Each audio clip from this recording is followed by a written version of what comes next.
مقتل المواطن اليمني الأعزل الذي قتله العسكري السعودي في شالولة بالحدود. ايش تشتوا من آخر المستجدات؟ ما هو من آخر المستجدات، ما في آخر المستجدات. طالبوا من حقوق الإنسان، طالبوا السلطات السعودية، طالبوا هؤلاء ناس يعني هذا يهود يعني قتلها هكذا بكل دم بارد برودة، يعني لا يعني ما فيش يعني بدم بارد. بعد ما قتله قد رماه يعني طلق عليه الرصاص وعاد دعسه في وجهه. ايش تشتوا من رد؟ بالله عليكم شاهدوا كيف قتلوها. ايش عادكم تشتوا من الرد؟ ما هو الرد يعني الذي تشتوا، يعني ما هي من مستجدات.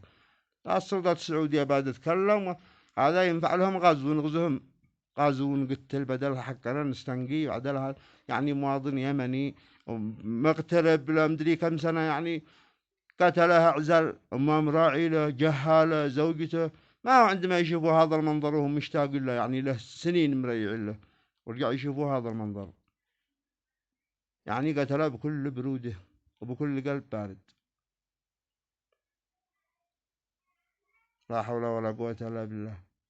يا جماعة هذا ما ينفع معاهم، هؤلاء كلاب، هؤلاء كلاب. هذا كلبه، كلب هذا. إنا لله وإنا إليه راجعون. لا حول ولا قوة إلا بالله. نطالب منظمات حقوق الإنسان، نطالب الأمم المتحدة، نطالب السلطات اليمنية، السلطات السعودية.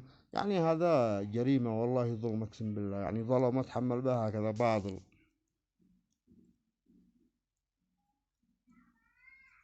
هذا بيصور زد، يعني جزاه الله خير إنه صور المقطع ولو نقول كيف ما كان.